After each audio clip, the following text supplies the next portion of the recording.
ವಿಶೇಷ ಚೇತನರ ವಾರ್ತೆಗೆ ಸ್ವಾಗತ. ಸ್ನೇಹಿತರೆ, ಗೌರವಧನ ಕಾರ್ಯಕರ್ತರಿಗೆ ಸಂಬಂಧಪಟ್ಟ ಒಂದು ಸುದ್ದಿ ಇದೀಗ ತಾನೇ ಬಂದಿದೆ. ಅದನ್ನು ನಿಮಗೆ ತಿಳಿಸ್ತಾ ಹೋಗ್ತೀನಿ. ನಮ್ಮ ಚಾನಲ್ ಹೊಸದಾಗಿ ನೋಡ್ತಾ ಇರೋರು ಚಾನಲ್ ಸಬ್ಸ್ಕ್ರೈಬ್ ಮಾಡಿಕೊಂಡು ವಿಡಿಯೋವನ್ನು ಲೈಕ್ ಮಾಡಿ.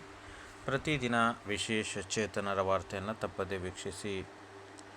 ಗೌರವಧನವಾಗಿ ಅಂಗನವಾಡಿ ಕಾರ್ಯಕರ್ತರು ಸರ್ಕಾರದ ಮುಂದಿಟ್ಟಿರುವ ಬೇಡಿಕೆಗಳು ನ್ಯಾಯಯುತವಾಗಿದ್ದು, ಅಂಗನವಾಡಿ ಕಾರ್ಯಕರ್ತರ ಸಮಸ್ಯೆಗಳನ್ನು ಈಗಾಗಲೇ ಕೇಂದ್ರ ಸರ್ಕಾರದ ಗಮನಕ್ಕೆ ತರಲಾಗಿದೆ ಎಂದು ಮಹಿಳಾ ಮತ್ತು ಮಕ್ಕಳ ಅಭಿವೃದ್ಧಿ ಇಲಾಖೆ ಸಚಿವೆ ಲಕ್ಷ್ಮೀ ಹೆಬ್ಬಾಳ್ಕರ್ ತಿಳಿಸಿದರು. ಬೆಳಗಾವಿ ಸುವರ್ಣಸೌಧದ ಮುಂಭಾಗದ ಕೊಂಡಸಕೊಪ್ಪ ಬಳಿ ನಡೆದ ಅಂಗನವಾಡಿ ನೌಕರರ ಬೆಳಗಾವಿ ಚಲೋ ಪ್ರತಿಭಟನಾ ಸ್ಥಳಕ್ಕೆ ಭೇಟಿ ನೀಡಿ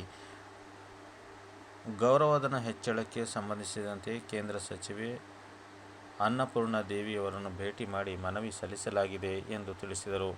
ಅಂಗನವಾಡಿ ಕಾರ್ಯಕರ್ತರಿಗೆ ವಿಮಾ ಯೋಜನೆ ಜಾರಿ, ವೇತನ ಪರಿಷ್ಕರಣೆ, ಮೊಟ್ಟೆ ದರ ಪರಿಷ್ಕರಣೆ ಸೇರಿದಂತೆ ಇನ್ನಿತರ ಬೇಡಿಕೆಗಳನ್ನು ಈಡೇರಿಸಲು ಸರ್ಕಾರ ಬದ್ಧವಾಗಿದೆ ಎಂದು ಈ ಸಂದರ್ಭದಲ್ಲಿ ಸಚಿವರು ತಿಳಿಸಿದರು.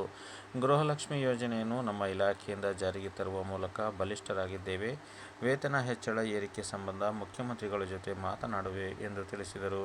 ಮಹಿಳಾ ಮತ್ತು ಮಕ್ಕಳ ಅಭಿವೃದ್ಧಿ ಇಲಾಖೆ ಕಾರ್ಯದರ್ಶಿ ಡಾಕ್ಟರ್ ಶ್ಯಾಮಲಾ ಇಕ್ಬಾಲ್, ಮಹಿಳಾ ಮತ್ತು ಮಕ್ಕಳ ಅಭಿವೃದ್ಧಿ ಇಲಾಖೆ ನಿರ್ದೇಶಕ ಎನ್ ಸಿದ್ದೇಶ್ವರ್, ಸಚಿವರ ವಿಶೇಷ ಕರ್ತವ್ಯಾಧಿಕಾರಿ ಬಿ.ಎಸ್. ನಿಶ್ಚಲ್, ಅಂಗನವಾಡಿ ಕಾರ್ಯಕರ್ತರ ಸಂಘದ ಅಧ್ಯಕ್ಷೆ ವರಲಕ್ಷ್ಮಿ ಸೇರಿದಂತೆ ರಾಜ್ಯದ ಹಲವಾರು ಜಿಲ್ಲೆಗಳ ಜಿಲ್ಲಾ ಅಧ್ಯಕ್ಷರುಗಳು, ಕಾರ್ಯಕರ್ತರು ಸಾವಿರಾರು ಸಂಖ್ಯೆಯಲ್ಲಿ ಉಪಸ್ಥಿತರಿದ್ದರು.